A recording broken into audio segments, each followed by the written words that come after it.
Жер 2024 республикалық командалық штабтық оқу жаттығу өтті. 2 күндік іс-шараның мақсаты сейсмикалық қауіпті аумақтарда зілзала орын алған жағдайда облыстан күштік құрылым мен техниканы көмекке жіберу.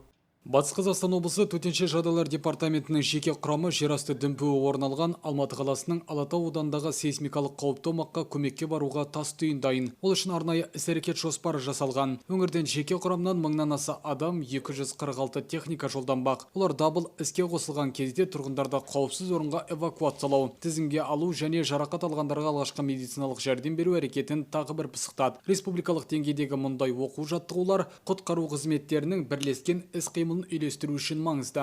3 бағытта жүретін болады. Бірінші әуежаймен, екіншісі темір жолмен, үшіншісі жаңағы өз жолмен жүретін болады.